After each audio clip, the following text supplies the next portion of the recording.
Welcome to Health Oddity, the show that strips away the jargon and hype surrounding all things health and fitness to help you live a long, strong and energetic life. Lining up at the bar this week, here's Peter Ladd, Paul Bassett and James St. Pierre.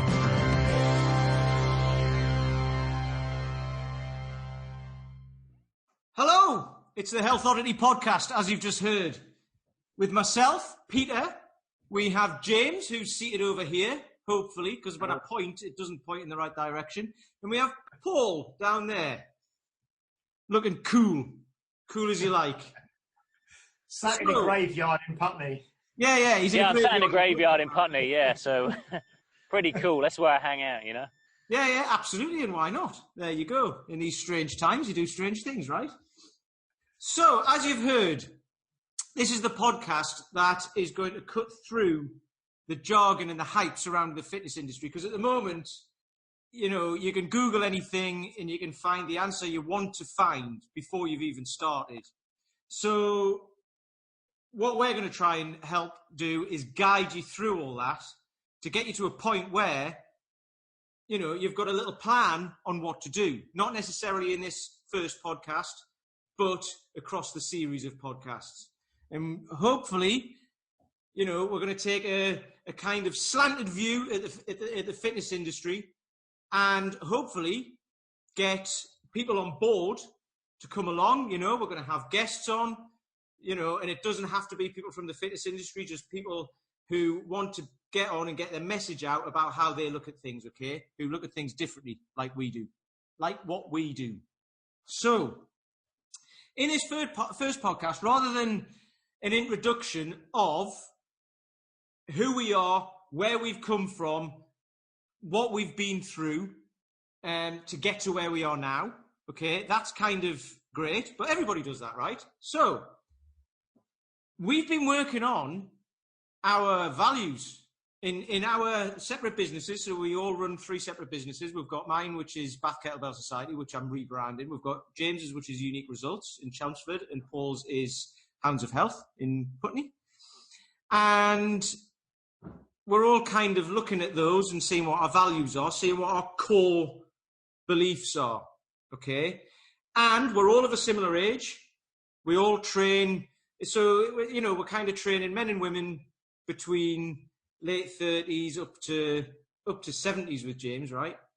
So it's quite a big demographic, that. However, once you get to that sort of age, I would say you start thinking about your core beliefs more. That's why we're here, right? And I think that. I think, you know, we're in our 40s and you start to think about that. So I don't know, James, do you want to start with that? Do you reckon? What you've been working on with your beliefs and how your whole business is, what direction that's taken? Yeah, no, definitely. I think, you know, I've been in the industry for sort of over 20 years now. So you kind of, you do every now and then, or every year, or every couple of years, you kind of reassess where you are, what you've learned, who you're working with, what's working, what's not working. And you do that with your own training. And then you obviously what you do, how you live your own life, then kind of cascades onto how you look after your members, doesn't it? You know, the way you live is often the way that you kind of try and help other people live as well. And the things that you learn, you then pass on to others. So for me, recently, it's been a lot more about sort of simplicity and trying to live a more simple life, trying to do things, strip away the sort of superfluous, get rid of the complicated, and strip things back to basics. You know, I suppose you could say as a broad theme, if you like, at the moment. So my values that I've been working on are love, strength, and responsibility. So 3 sort of words that you can, you know, everyone, if I say those to each person, they'll get something different from them. But for me, you know, love is approaching each day with care, with love, with gratitude, trying to make the most out of every day, trying to spend time with people I love, and trying to put across my love for health and fitness and moving and movement to my members. You know, strength is about doing what's right, even when it's difficult, whether that be physical strength, you know, the physical act of lifting something or doing something that's difficult and overcoming. and responsibility, which I think is massive for my members and for myself, taking personal responsibility for where I am and where we are and trying to move forward. So that's where I'm kind of at the moment in terms of my values and my main themes that I'm working with members and with my business and myself as well. That's great as well, because like, so you've got strength in there, right? We're going to talk about that because that's what we do. And people get scared of that, I think, because they think like it's lifting heavy stuff, right? So, I mean, you obviously, you have elderly people come to your gym, people in the, well, I say elderly, but people in the 50s, 60s into the 70s. Older, yeah. 50s and 60s isn't elderly these days, is it? But, so what's their main struggle, do you think, when they're coming in? Do you like about this stuff, you think, well, I'm not going to be able to do that. It's scary. It's a scary place to be, right? I think there's one lady in particular who I train, who's not elderly, she's in her 50s, but she was very, very nervous of lifting anything heavy and strength training, like you say. And I think the main thing people are nervous of is not doing themselves damage, not hurting themselves is the main thing. So with these sort of people, and with her herself, we just, it's progressive resistance exercise. You start just purely working on the movement without much load, and then you gradually just engender some confidence in the person and some confidence they can do it and they're not going to hurt themselves, and then gradually just increase, and then you just sort of see this little spark of belief, self-belief, and feeling stronger and actually overcoming. And that's a massive thing for anyone, to actually feel that they're growing and developing and getting stronger is so powerful, especially for everyone, but especially for maybe women in their 50s and 60s who've never really felt like that before in their life. That's what I love and why I love working with those sort of people. Yeah, and I mean what's great about that is that goes straight into responsibility then, because once they've been coming for a while, they'll then come in, and you're not going, use this weight, by the way. They'll go, no, I'm going to use, this is how I feel today, I'm going to use this one. Or I'm feeling good today, I'm going to use this one, or I want to challenge myself today, I'm going to try something a bit heavier or whatever. So it's that's what I like about that. I was talking to Pom, who we know, about that yesterday, and it's like about taking responsibility for yourself, because ultimately you're going to need help to get started, but you don't, that help is going to be finite until you can take responsibility for yourself, because you don't need help all the way through. You can get to a certain point and then you can be like, right, what do I want to do next? And you might need help with that from us. You might not, but that's up to the individual, isn't it? Because that's the problem with some of this stuff. It can get quite dogmatic, can't it? It's like, here's what you should do. Do this and only this, and that's it, and you'll get what you want. And if people say, well, I don't want that, it's like, right, okay. Whereas at least I think this is the way I'm trying to go, and at least with what you guys do as well, is like, just come in, tell us what you want, and we'll try and work around that. And if that's not us, if someone comes in and says, I want to be a bodybuilder, you go, right, I'll go and find someone who will help you do that, because that's not us, right? So what about you, Paul? So I suppose I come at it from a person who's been frustrated a lot throughout his life about a variety of different things. Particularly, I've always come from I've always wanted to be physical, but never really trusted my body. And I always felt it was letting me down. And I was a bit fed up of being a victim to what I thought was kind of like predetermined biology, predetermined, results that I would never be able to achieve what I wanted. And I got frustrated, and that means that I started to seek out solutions to that. And it's kind of what I built the framework around my business is that no one comes to me as a lost case. There's always an opportunity to add value to that individual. And it's not just about problem solving, because we can all provide solutions, but it's about understanding the individual and understanding them from what they're going through, because they may have personal limitations based on on their mindset. They may have limitations in their time. They may have limitations socially. They may have limitations physically. But those things shouldn't define them. And I was defining myself by what I couldn't do for pretty much most of my probably first 30 years of my life. But I was also fascinated by what other people could do. You know, I used to push trolleys around Sainsbury's when I was a teenager. And I do that for about 9 hours, you know, because they didn't trust me on the tills. I don't know why. Seeing as I'm a customer-focused person now, they don't trust me on the tills. Maybe it's because I was a goth at the time. So maybe that's it. But I went for a job at Iceland when I was like 16 and I got turned down. Yeah. I didn't even get an interview. I mean, come on. Iceland. What did they? I mean, they lost. They lost you. I mean, and that's their fault. That's their fault. It's short-termism. But anyway, while I was pushing trolleys around, I kept thinking about what it would be to be like Spider-Man and jumping over things and stuff like that, you know? And I was totally interested in like what it would be to have physical freedom, because so many of us are locked in our bodies and we've locked down that potential. And it's not that we can achieve everything, you know, we're not going to be superheroes, but we can be better versions of ourselves. And that journey from dependence to independence, you know, to interdependence is kind of what excites me. Personal development of an individual. And I'm happy to act as a guide for anyone. I learn as much from my clients as I learn from people who teach me. And that's what excites me on a daily basis, really.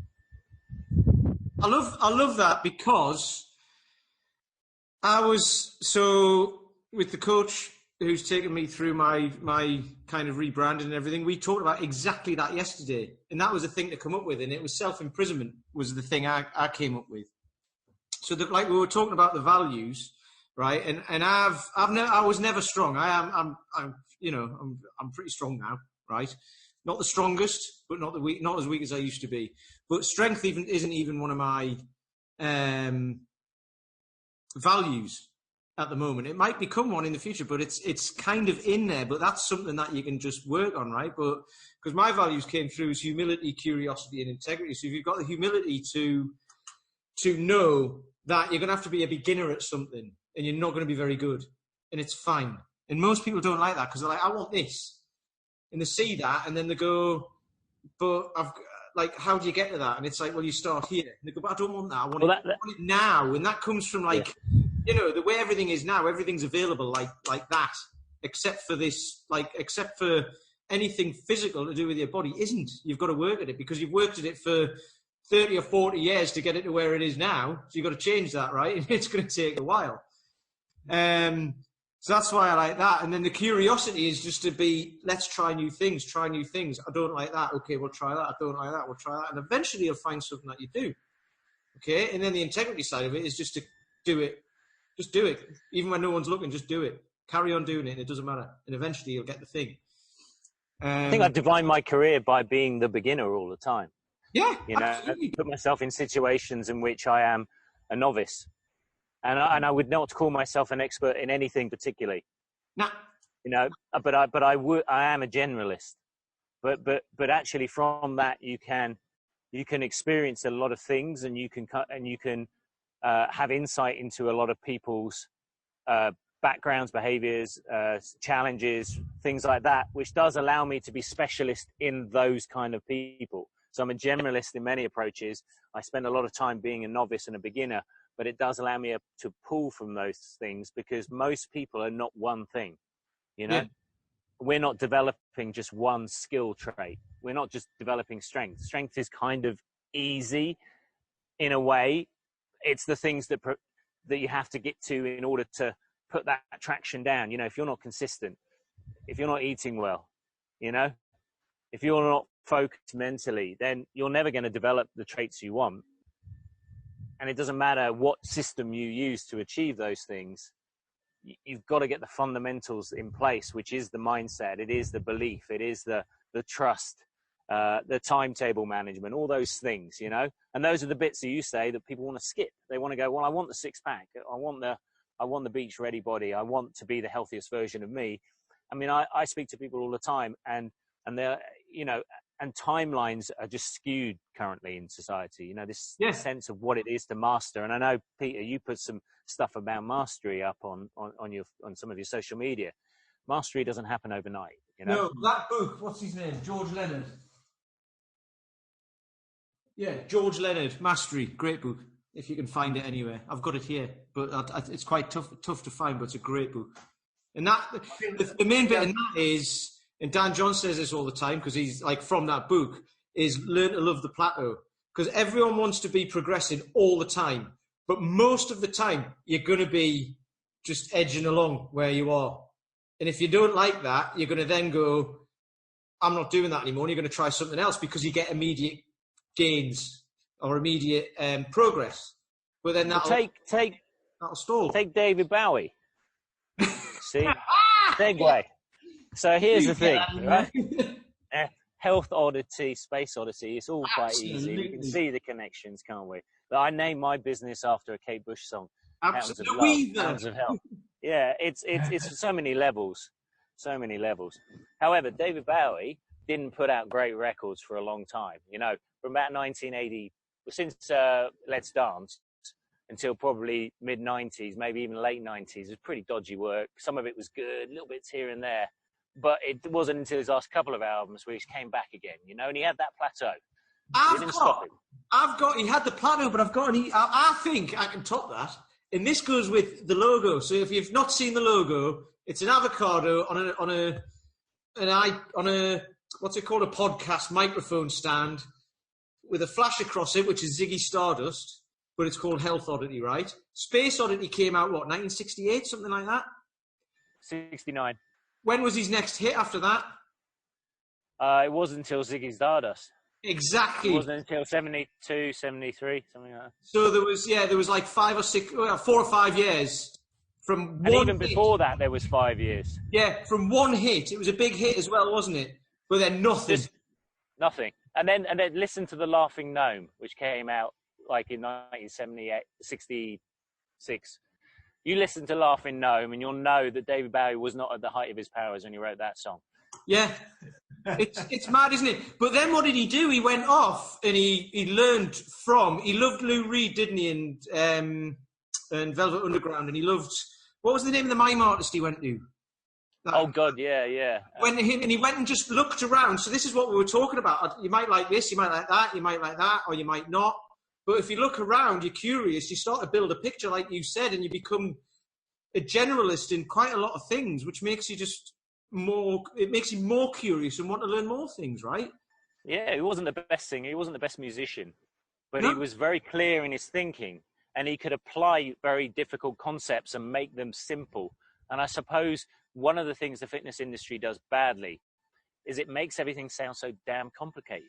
Yes. and it kind of isn't really, but individuals, there is a lot of difference between individuals, but there are general principles, and I think I'd be interested through our discussions on this is to kind of get to the root of what the principles are, but also not just having that knowledge. It's about how do you apply it to you as a person to make it work, because you don't need to do everything in order to achieve something really, really good. You just got to find out the best method of making it stick.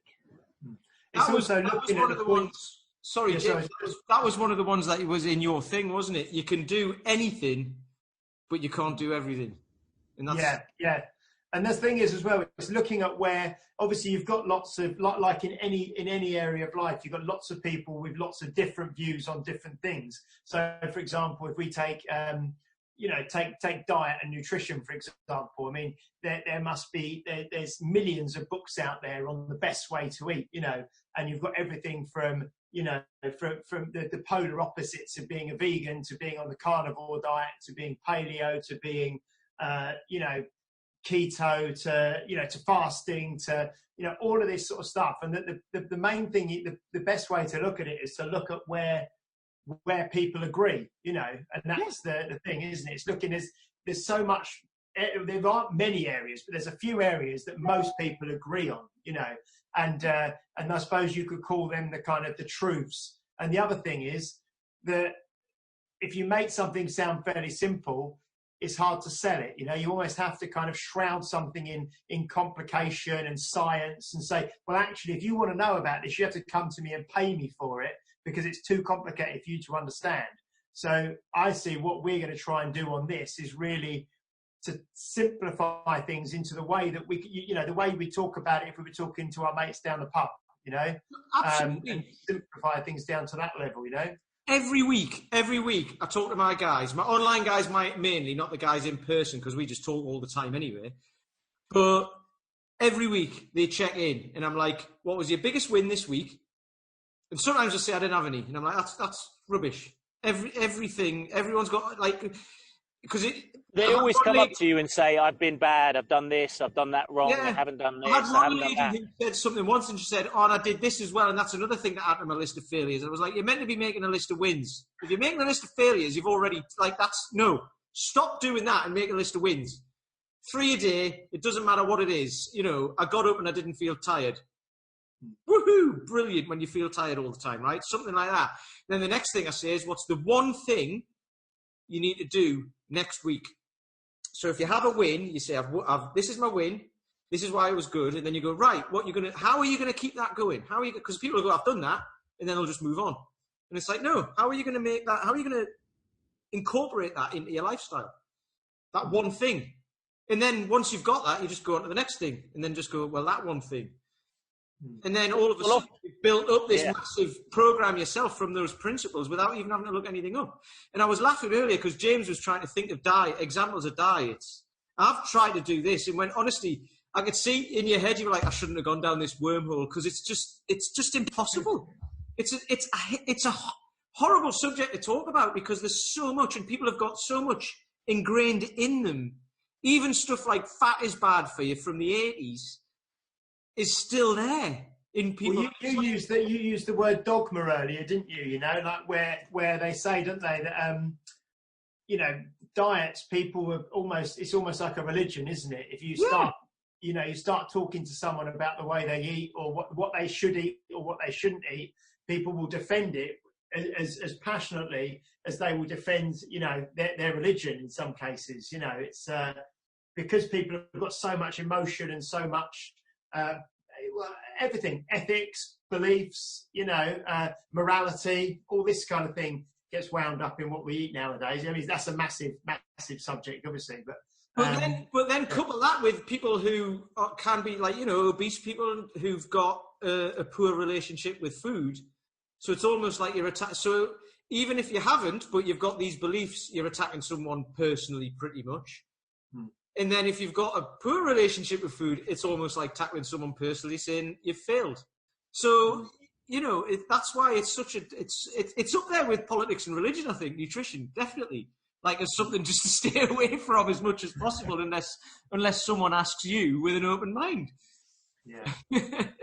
It's funny because I often come off, because I speak to a lot of people apply for my programs, and I'll take them through the general kind of format of my initial program, which is a 28-day program. That, you know, what can you get done in 28 days? Well, you can make a massive start, and you can do it in a sense where there's low commitment, you know, because one of the things that people come to us worrying about or have an anxiety around is it just won't work because things haven't worked in the past. But often I'll take people through my minimum commitment, which is training twice a week with a focus on strength training, mobility, and obviously good quality movement, you know, some basics there. And then obviously a focused nutrition plan. And then secondary to that, actually I think it's quite important. There's a community around of other people who are sharing the same experience, because otherwise it's just a lonely thing to do. And then having the accountability alongside that. But a lot of people come back to me and say, is that all? And I'll say, well, you know, but it's going to get you where you want to go, and it's going to require much less time commitment. You know, you're going to have support. So yeah, you could probably go to a gym which gives you unlimited access, but access doesn't get a result, you know, action does. And so essentially when you try and work with the right kind of people, you're basically buying into someone who's going to help you act and take control, because otherwise it won't just happen. And I think a lot of people, when they contact us, they're in the state of mind in which they know they need to do something, but they're kind of frozen by choice. They're frozen by inaction. Paradox, And, you know, choice. It's a thing. thinking about it is not acting. Thinking about it is a form of inaction. And it takes time to learn the skill of acting. You know, we're all doing this at all times. You know, us putting together a podcast, us training ourselves, us trying to better ourselves, whatever it is, being a better parent, being better at work, being a better friend, you know, you name it. All these things take input and time, and they're not easy. Well, with that, great. I love that, because the whole thing of like being a beginner, being willing to look silly and all that, that's us right now. That is this podcast. Because, you know, none of us have really done this before. I've done it a little bit, but not very much.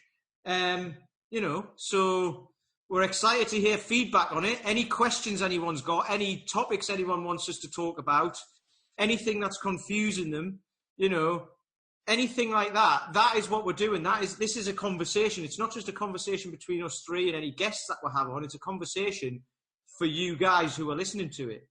That's exactly what we want. So I love that. That is absolutely perfect. And that's the other thing of, this comes with those values type thing of like, you know, you can get someone who might go, right, I've got these programs. This is what I do, but I've got these programs, so you can do this. Whereas I think we do what we expect of our clients, our students. We're like, no, I'm a beginner in lots of things, always, constantly. We're constantly learning. You know, the students of strength, students of mobility, students of nutrition, it's just students of everything, just constantly being a student, focusing on one thing to get to where you want to be on that. But then once you're there, you can then move on to the next thing without saying, well, I'm going to focus on that. That's hard. Now I'll focus on that instead. And then you're all over the place. And that was the other thing about keeping it simple. Like you said, people go, is that it? And if you show someone that that's it, because we get lots of, I'm sure you do as well, it's easy for you. It's easy for you. And it's like, nah, I had to make this my life. My life was completely different. Yours was as well, Paul. I know that. But you have to make this your life. Or we did make it our life because you said as well, Paul. I know you're like this as well. Well, we all are. You get geeky about it, right? And you want to know as much as possible. But if you just show someone it's actually that simple, they'll say, okay, well, if it is, what can I add to it? What more can I do then? And it's like, but that's where you start adding more to it. And then you go, it's too hard. And then you give up, right? Rather than just actually hitting that spot and saying, right, I'm just going to do that one thing or those two things or whatever. And do that for a month, for 28 days. And then at least you've got basically someone turning up consistently for 28 days is the best start you can have, right? Turn up and enjoy it. There was I don't know if either of you watched the film. I like watching films, but there was you do. Yeah. There's one with The Rock and Kevin Hart. I think it was. I was about to say, we've got a film review coming. Yeah, no, nearly. It's called Central Intelligence. Yes. And it's a stupid, And The Rock at school was like overweight and he was bullied and all the rest of it. And then Kevin Hart bumps into him sort of 20 years later in a bar, and he's now, The Rock as he is. And then he says, Christ, he goes, what did you do? And he goes, it's very simple. He goes, I just worked out and ate well. And he goes, is that it? There must be more to it. He goes, every day for the last 20 years. Yeah. He goes, I did just one thing. And he goes, what is it? And it's that's one of mine as well. Consistency beats intensity, And like you said, Paul, you just have to it doesn't have to be complicated. It doesn't have to be difficult. And it's not complicated. It's not difficult. But it's about being consistent, and that is, It's tough, though. I mean, the one of the big challenges, and I understand it, I really do understand it, is that fitness industry is entertainment in many ways, because it is leisure time, and with that is an expectation of being entertaining and theatre, and that needs to be separated from actually what gets you healthy, because sometimes my workouts are not entertaining in any way. They have an entertainment value occasionally, and I do have to, I'm sure you guys do as well, that the the exercises that will give the quickest route to success aren't always the ones that keep people engaged. And that's why that simple kind of statement from The Rock resonates really, because it is, well, what do you do? Well, I just eat well and I trained. You know, he wasn't doing kayaking, then he was doing running, then he was doing weightlifting, then he was doing dance, and then he was doing this and doing that. In order to get his physique, he had to be extremely focused. And that's a difficult thing to convey. You know, it is a difficult thing to convey, to try and keep people for long periods of time to get the results they actually want and make them stick. But at the same time, stimulating the mind so that they understand the journey rather than just purely the entertainment value of exercise in inverted commas. That can also be. I find this.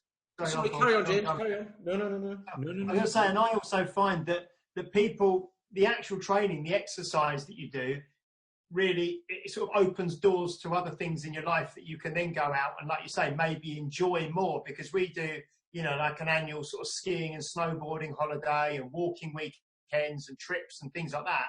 And if you're, you know, if you've got a base level of fitness and health and strength and energy, you can go and enjoy all this other stuff that maybe you weren't able to do previously, you know. So I think that the actual exercise itself, it may be, you know, swinging kettlebells and squats and doing some loaded carries and some simple stuff, then allows you to kind of almost unlock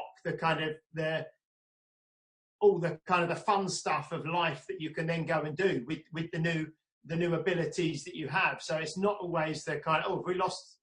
Yeah, he'll come back hopefully. You know, you kind of unlock all the fun stuff. That I found that with many of our members, you know, they would go on holiday and avoid doing certain things because they didn't have the confidence that they could do it. And then when they're fitter and healthier and stronger, they can go away and fully immerse themselves and just jump in and enjoy everything that life has to offer, because they're not nervous of their body and their health holding them back, you know. I had that exact conversation a couple of weeks ago with Pom, and I think about this a lot, because, you know, I post stuff on Instagram and what have you of me going out for walks, and I go walking like all the hills in Bath and everything, especially during lockdown because I haven't been able to go anywhere else. But you know, like when I was in Snowdonia, and you know, we lived an hour away from the Brecons, so just going walking around all those hills, it's amazing, right? It's hard, and it's hard work, right? And I think there's people missing out on this stuff. They want to do it, right? He should be coming back in, but there's people who actually want to do it, you know. And one of my guys keeps saying, "It's like, oh, I love the look of that. It's great." And it's like, well, keep doing the thing, and then you can just do a little bit more and more and more, and then you can eventually get to being able to do that, because some people can't, and that puts them in kind of the frame of mind as well, or the mindset like, it's too tough for me. So when people are saying, where all you go out to the hills, or you come, and they'll go, I'll just see you in the pub later on or something like that, and then, like you say, they miss out on certain activities. And then what Paul said about, you know, I don't know, going running, kayaking, whatever. There's nothing wrong with doing all that, but what I see is people who come to me and say, it's starting to get tougher, it's starting to get hard, I want to do it more, but the more I do it, the less I'm able to do it because it hurts or whatever, because I'm getting old. That's what you get, right? And then it's like, right, have you ever done any strength training? Have you ever done any mobility? Well, not really. So what happens if you stop, or the thing that you're doing that you enjoy, if you do a little bit less of that and then do a bit of this, it'll enable you to do more of that. And that's a massive struggle for some people, because they're like, no, I just want to do that forevermore. And it's like, you can probably do it for another 2 or 3 years and then you'll have to give up totally. Or you can cut it back for a year and then at least you might get another 10 years out of it. So this is the thing about trying to cut through all the jargon and everything. It's like, it's not about entertainment. It's just about, what do you want? Let's get you that. That's it. Yeah. In the most sort of time efficient way. I know Dan John talks about, you know, the minimum effective dose of certain movements and exercises and things. You know, what you don't want to really, most people don't want to be living their life in a gym or, exactly, you know, exercising. They want to be spending time with their loved ones, with their children, with their family, with their mates, on holidays, that sort of thing. So it's not about, you know, like I know we both agree, you know, it's not about trying to live life like a monk, you know, it's not trying to, you know, have no alcohol, never go out, never socialise, just training 6 hours a day. That's not what life's about for me, you know. Yeah. Yeah. What's going on with Paul then? Where's he gone? He's in the graveyard, isn't he? He's obviously been attacked. Here he is. He's back. Oh, sorry, guys. My phone was in the sun, and it heated up. Yes. If you're listening anywhere else in the world, we're in the UK, and it's actually hot, and it's not raining. So there you go. Imagine that. There we go. I'll put myself. I've had that a few times since lockdown. I've been doing sessions with my iPad in the sun, and they just, once it overheats, it just shuts down and says I've got to cool down for a bit. It's great. Yeah. Basically, everyone knows what my flat looks like now. Everyone knows what James's back garden looks like. You know, it's that's not a euphemism.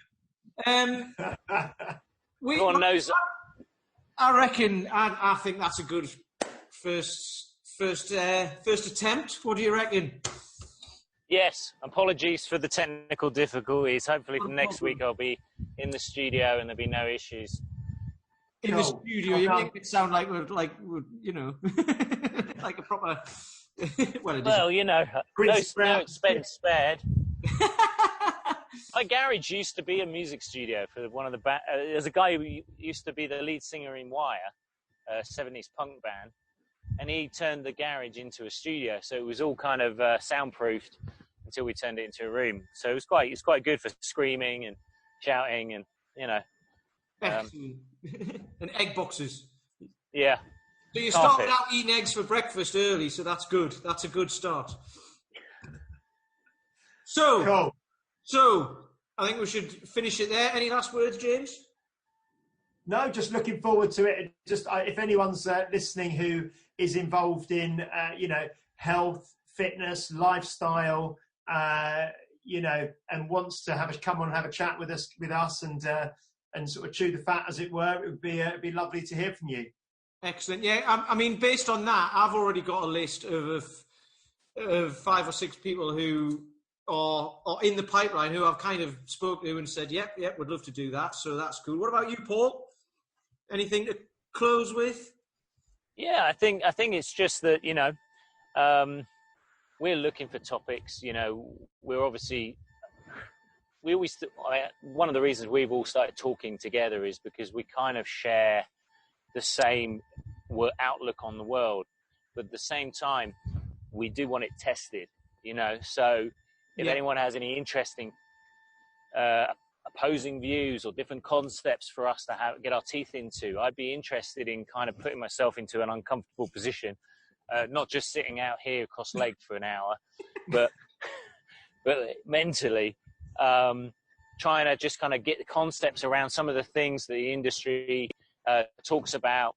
You know, there's TV shows all the time, and typically, you know, fitness trainers are negative about certain weight loss TV shows or popular myths and things like this. And I'd be interested to find out some of the positive stories around what we typically rail against in the fitness industry, just to test myself and just to put myself see a different side of the industry, different perspective, you know.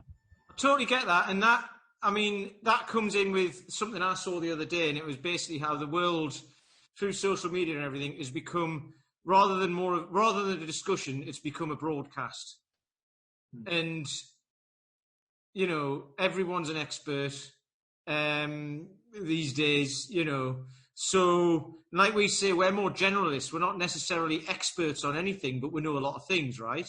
However, we are, like you've just said, we are willing to be challenged on them and have discussions. And if anyone wants to do that, you know, we're open to it. We're all beginners, right? That's it. You know, I mean, I had a discussion today with someone, and it was politics. We don't go into politics in this thing, but they made assumptions about what I believed in. And that was based on one thought. And I think that's one of the problems with the fitness industry is we believe that if you think one thing, therefore you think this, this, and this. Yeah. And it's also assumptions that we make about our clients. So if you're a trainer, you come across someone and you make an assumption, it could be right, it may be wrong, who knows? But you make a set of assumptions about what you think that person can do, what that person can afford, what that person wants. And it isn't that simple. You know, what you want for your client is not what they want, and vice versa. So there's a lot of complexity when we're dealing with people. Absolutely. And I think people can say they don't do that, but they do. You try your hardest not to do that, but it's just, you can't be helped. It can't be helped. That we all do that. Yeah. Well, that's great. I think we should finish there. So yeah, any questions, any comments, give us a like, give us a share, give us a review, or obviously a 5-star review, because you've heard this one episode of the podcast and it's great. So there we go. We'll go from there. Well, if you give us a 1-star review, we can discuss that as well. Whoa, don't listen to him. We'll cut it off there. We'll cut it off there. We shall see you on the next one. Thanks for coming. Say bye, James. See you later. Bye-bye. Yeah, bye, Paul. Paul waved. Bye-bye. See ya. I'm muted. There we go. Technology. Right, done.